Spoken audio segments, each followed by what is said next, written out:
Welcome to this week's installment of Today and Tomorrow in Scottsdale with Don Henniger. I'm Don, and with me is my podcast partner and man who knows his ABCs, Kevin Maxwell. Good thing I know my ABCs, but I can't do math. You got to be we'll take the ABCs. Okay. Yeah, we'll give you a grade A there. And with us today to give you that grade A is the superintendent of the Scotsdale Unified School District, Scott Menzel. Welcome, Scott. Thank you. Glad to be here.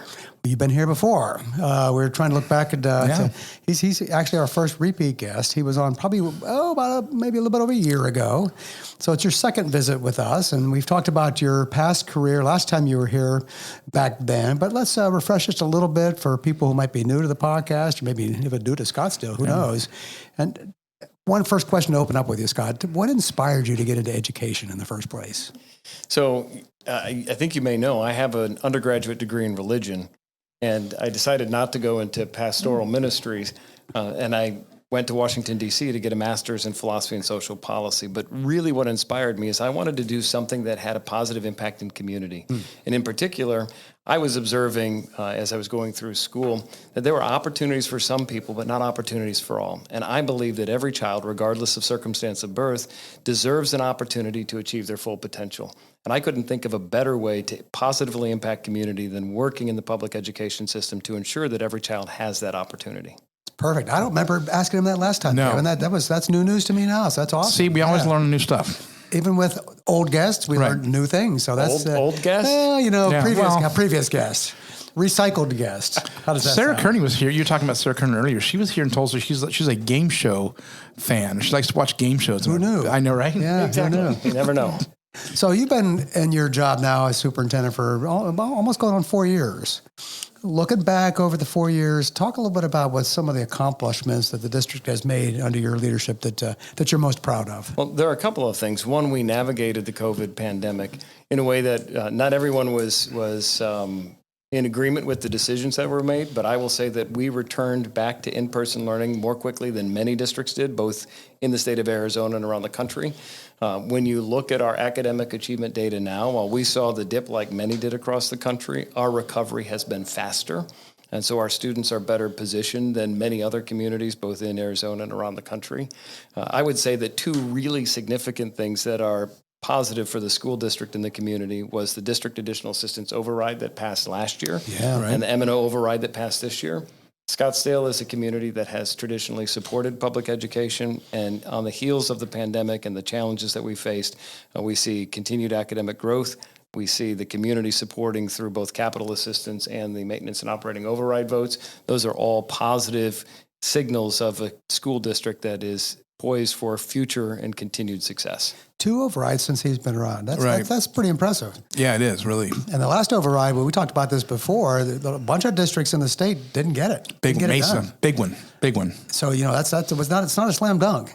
No. And the fact that the yes to no ratio was nearly 58% to 42% was also significant. Big time. Well, I think it tells you that the community recognizes that they're getting an ROI that's worth investing in when you look at what's happening with the SUSD. And part of that was the grade you got from the state education department, right? A's across the board just about, right?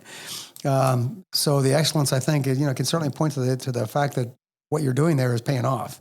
Well, I would agree, and I think the Arizona State University study that was supplemented by work done by Rounds Consulting really does show the economic impact of an SUSD education, both on our local economy as well as the state of Arizona. That economic impact, Kevin and I have talked a bunch about that. Why don't you talk a little bit about that? Because there was a lot of meat on that bone.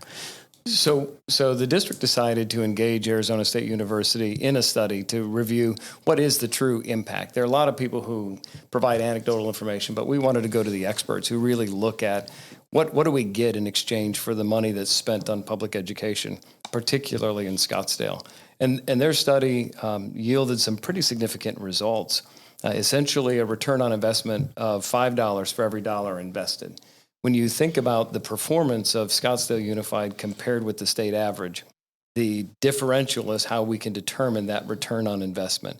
If we were performing at the state average, it would result in $1 billion less in economic impact. Wow. In the year of analysis, Scottsdale graduates from any time in history that earned money in Arizona earned $3.2 billion. So not the ones that are working in other states or around the world, but just those in Arizona, $3.2 billion, and paid $228 million in state and local taxes. So we contribute to the economic engine, both of the local economy and the state, in ways that are significant. And if we were performing at the state average, the impact would be much, much less. So I think it's very compelling data.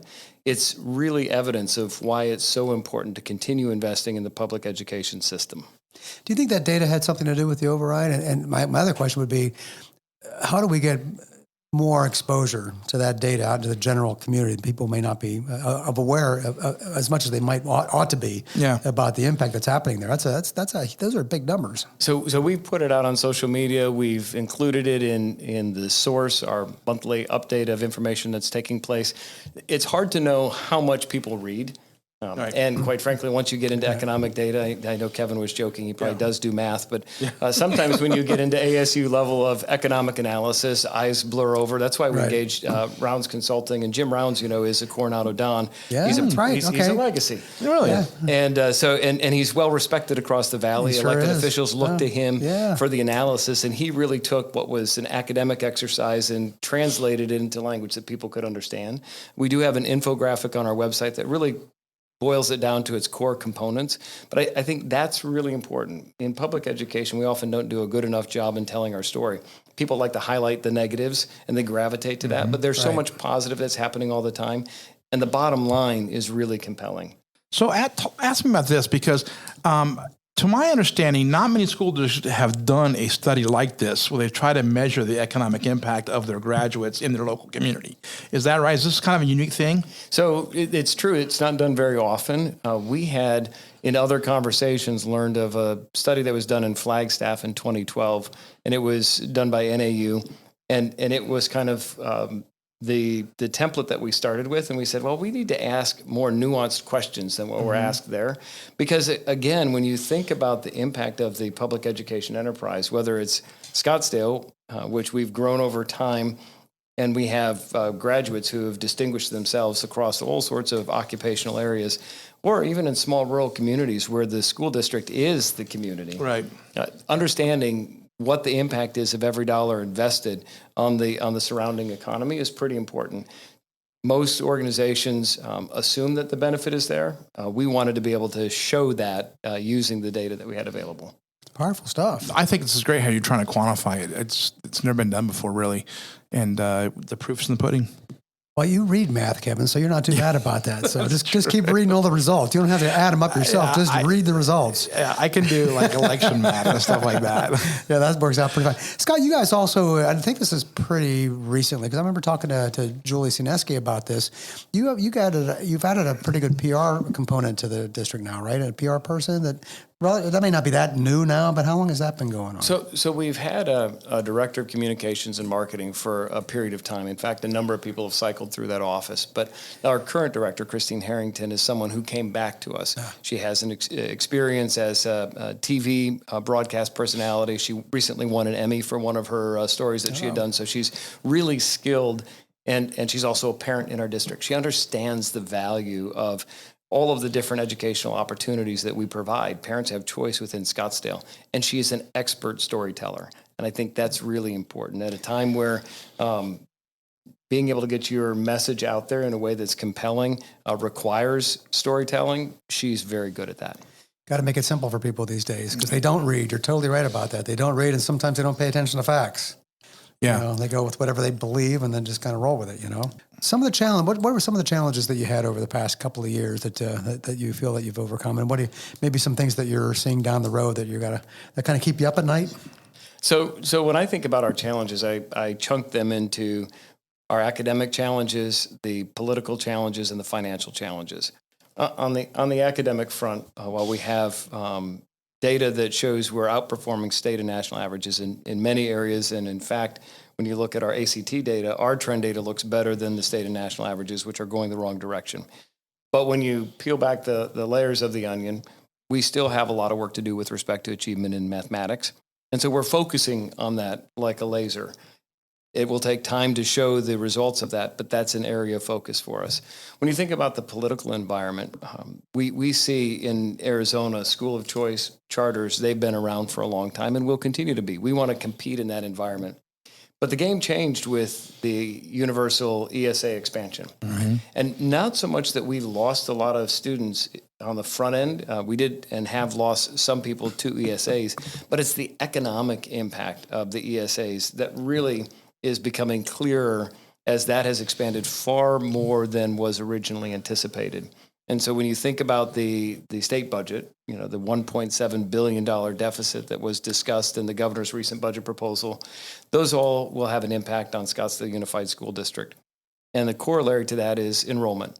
Our economic engine is driven by average daily membership, the number of students that we have in the district. For more than a decade, Scottsdale Unified has been a declining enrollment district. We've stemmed the tide in some years, and back in the early 2012, 2013, 2014, when there were failed M&O efforts, we lost a lot of kids. And it's hard to get those back when you lose them. And so part of our effort is, what do we do as a district to be the first choice for a premier educational experience for all students who live within our boundaries? And we're continuing to work to tell that story. That's why the communication marketing effort is so important. Yeah. Well, it's going to be a big fight at the state capitol in terms of all of these issues that we're talking about right now as it relates to the budget. I don't know where it's going to go because they're all still in proposal stages, but any sense of which way the wind's blowing there in terms of any kind of relief that might be coming out? So I think a couple of things. My opinion is not one that will guarantee the outcome, but when I look at it, I think it's an election year, which means our elected officials will be highly motivated to get their job done so they can get out and campaign. Yeah, at least those who are running for office again. So that is one thing. I've heard from people who are veterans of the political scene in Phoenix that in years where money is scarce, they reach agreement more quickly than years where money is plentiful because there's so much debate about what to do with the surplus revenue. When you don't have surplus, now you have to get serious about, okay, what are our priorities? How do we fund those priorities? And then what are the things that we can't do that we would like to do? I think the thing that's most interesting to me from the public education front is that we have an advocate in the governor to not cut public education. We have both Republican and Democratic proposals for renewal of Prop 123 and using that to support schools. Representative Matt Gress had a proposal to extend Prop 123 and use that for teacher salaries. Governor's proposal that came out yesterday is more robust and comprehensive in approach, but both of them are similar in investing an expansion and extension of 123 into the public education enterprise. And I think that's really important. And so it seems to me there's some opportunity for common ground. Where that lands, I don't know, but I think that's a silver lining that's positive. This year, I think will be difficult for all schools, but I think if we can get agreement on Prop 123's renewal, that could be a positive omen for the future. And there seems to be some bipartisan support for that. Like you said, Matt Gress introduced it, and governor's backing it up. So that's kind of a good sign. Anytime we can get anything near bipartisan, we ought to celebrate that and move it forward, right? You got that right, don't you? Oh, my gosh, you're kidding. Speaking of teachers, I think last time we were on, and we've talked to several of the school board members about this. How's it going on the job front in terms of finding and filling positions and retaining employees, whether it's teachers or staffers? How's the district doing there? So our experience has been better than many of our neighbors, but still we struggle in some hard-to-fill areas. So finding and keeping qualified special educators has been a challenge, right? It's not an easy job, and finding people who have the right credentials, who care and are capable in meeting the needs of our students from the very youngest ages all the way through age 21, that has been a challenge. Some of the other areas, math and science, can be difficult. Scottsdale Unified is a draw for many teachers who want to come and work in our district.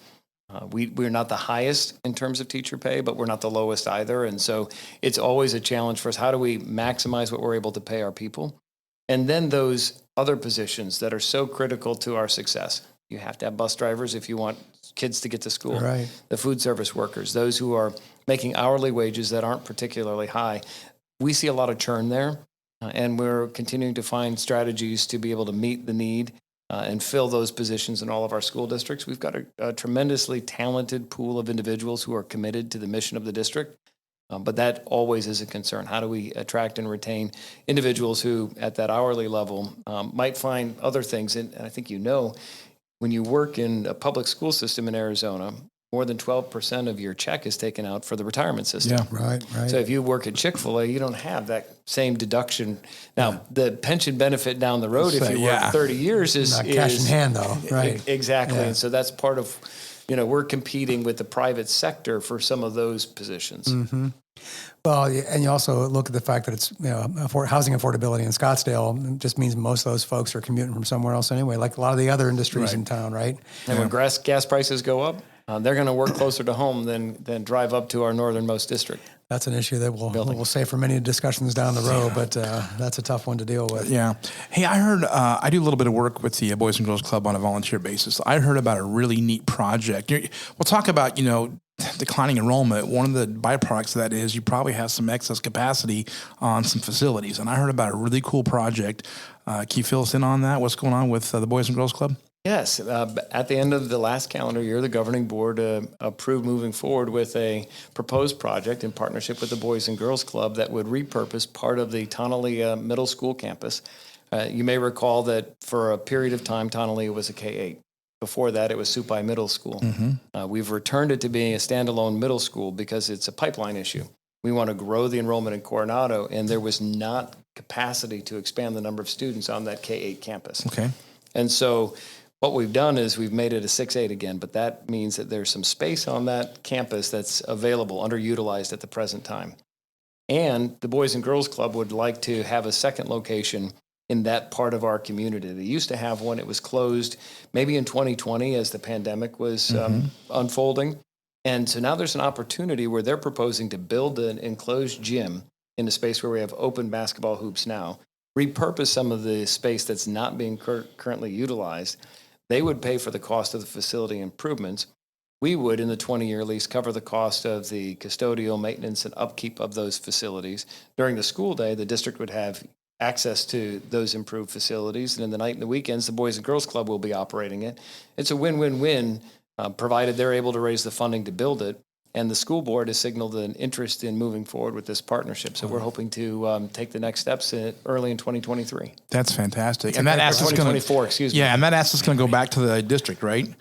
So that asset will be owned by the district. The district will own the asset, and then they'll have use of the facility. So it's a shared partnership that has benefit for the entire community, most importantly, our kids. I think that's fantastic. That's innovation right there. I mean, rather than just sitting around and go, we have a declining enrollment, we have all this excess space, what are we going to do with it? I mean, what a great idea. So two questions around that topic. I mean, have you seen things like that, projects like that in other districts around the state? So Ivan, who's the head of the Boys and Girls Club, came from Nebraska. They've done similar things there. So this kind of public-private partnership with nonprofits and others, it's not new. In Scottsdale, it's an opportunity for us. We rented other facilities up at Cholla with the Miracle League and Stars. You've got other partners that use former school space for other purposes. What we're doing as a school board is trying to be more intentional with our facility usage and asking the question, how can we repurpose some of these facilities for the benefit of the community, for the benefit of our students? I think it's a mistake to sell assets, but to figure out how to use them to maximum benefit for our community is important. How do you identify other opportunities like that? So we've engaged in a number of conversations. We've talked about the potential of working with a developer on workforce housing in one of our locations. Really? And there may be some legislation that would create even more opportunities for schools to look at how you use former school space for workforce housing. And I think those opportunities are ones that are important for us. We have no shortage of partners who want to think about, in Scottsdale, land comes at a premium. And again, we don't want to sell what we have, but how do we work with other partners to do something that benefits the surrounding community? Especially if you could have housing that would be suitable for people who work for the district. Well, absolutely. So keep it tied that way, right? The conversation was, how do you prioritize school employees, teachers, or support staff, And after that, if you've not filled all the allocation, how do you support first responders? How do you support people who work in healthcare? Because, you think about all of those mission critical functions where people are important to our economy, but may not be able to find a place to live in Scottsdale. If we can find ways to create more workforce housing that shortens their commute, allows them to be part of the community where they work and live in the community, I think that's a positive. Think we'll see something on that in the near future with some real concrete plans coming out of that, or beyond the idea stage? So I'm hopeful that it's really important for the legislation, which I don't know if it's been introduced yet, but I know there have been conversations about it. Right now, anything in terms of a long-term lease that's more than 20 years has to be approved by the voters. And the legislation that I've heard being talked about would allow districts to enter into a 99-year lease agreement for things like workforce housing. Right. So if you're going to sell a property or have a long-term lease, the law right now requires voter approval beyond 20 years.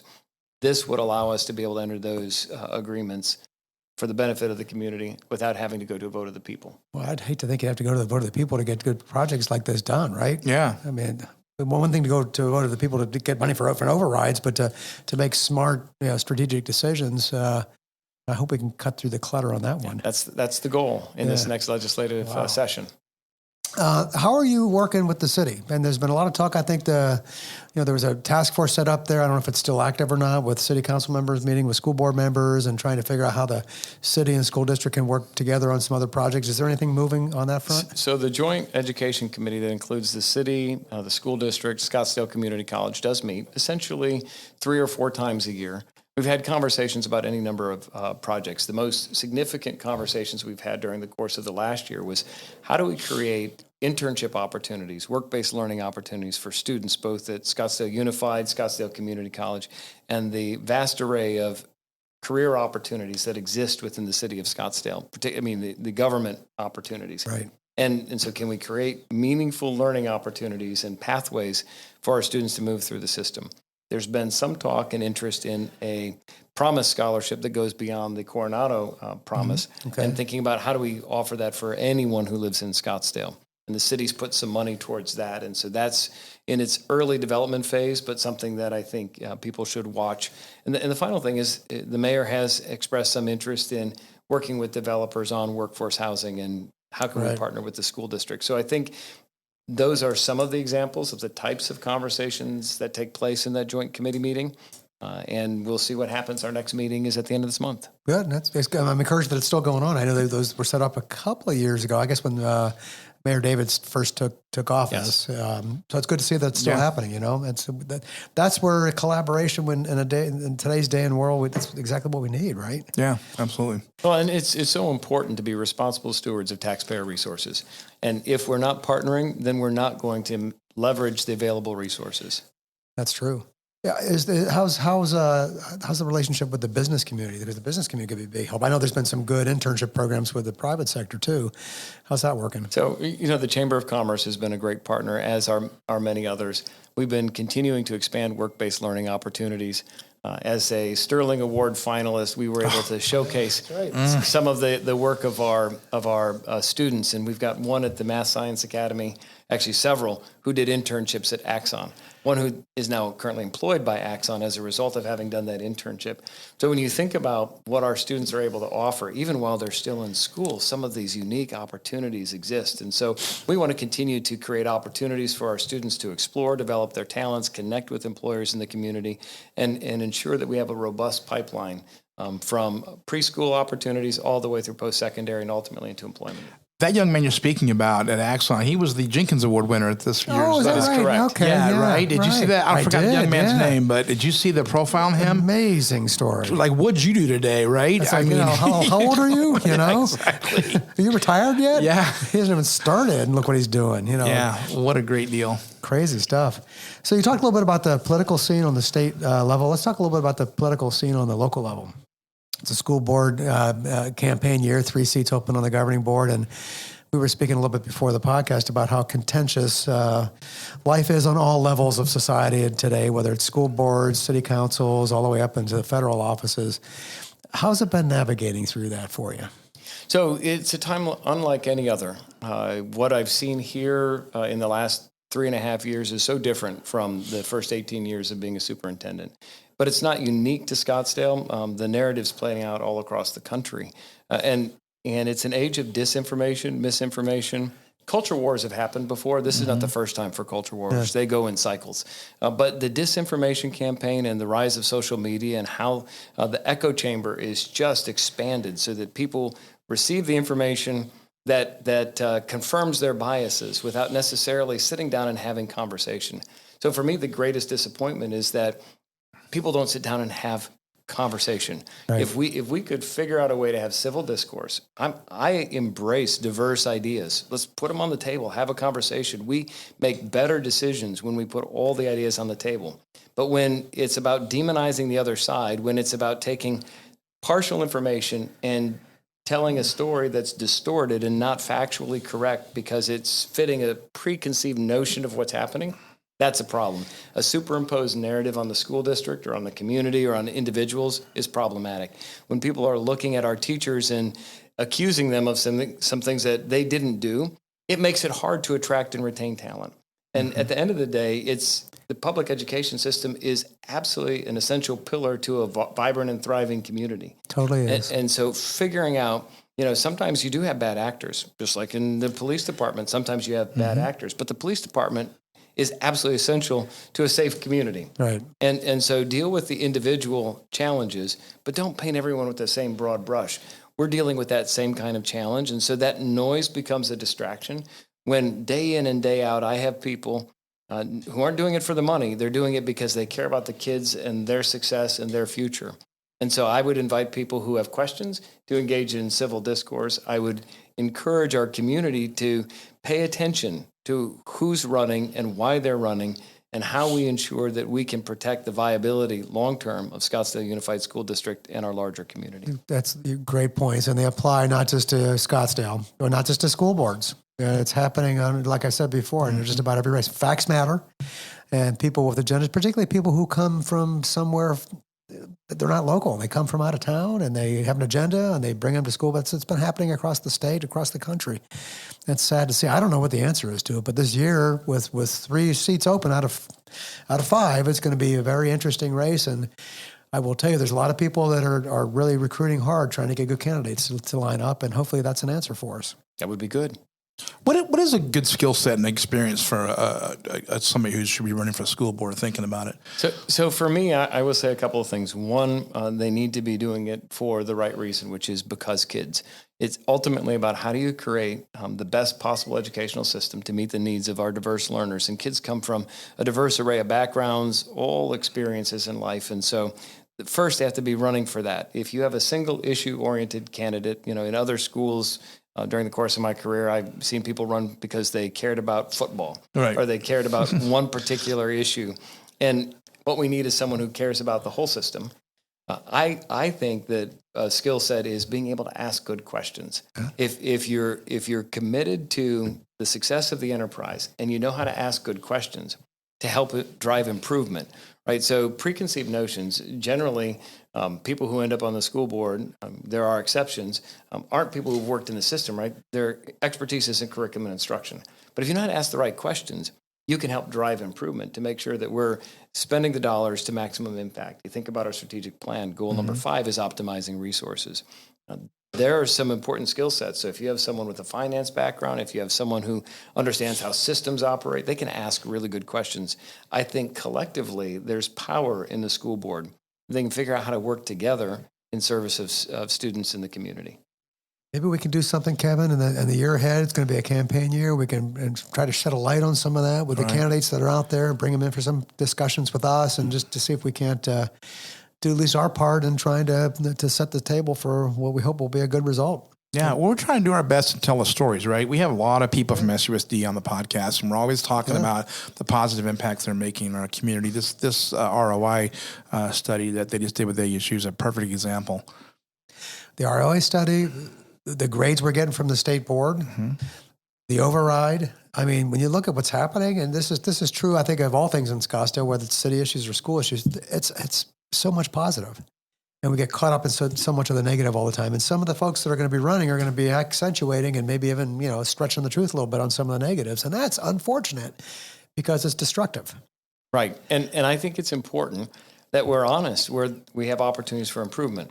And I think that's, again, part of the narrative. We've not shied away from admitting that we've got opportunities for improvement, but we're also not a failing school district. And so it's not an either or. Too often in this environment, it's a binary. It's either or. Generally, things are on a continuum. And the question is, are we moving in the right direction? Is the trajectory one that's going to better prepare our students for success, post-secondary, college related, and career? Yep. Because ultimately, college isn't the end destination. We want kids to be able to be productive members of our communities, pursuing their passion and being successful in whatever it is they choose to do when they leave us. And keep adding to those economic impact numbers that you shared with us earlier on, right? Exactly. So let's not end this on a down note, thinking about campaigns and school boards and all that. Let's end this on a positive note. Yeah. What's your optimistic view of the year ahead? What are you hoping to achieve in the year ahead? So I actually believe we are going to see continued growth in our academic achievement. We're working hard to be able to tell our story so that we can grow enrollment. I've been looking at our open enrollment data as we're getting ready for the next school year.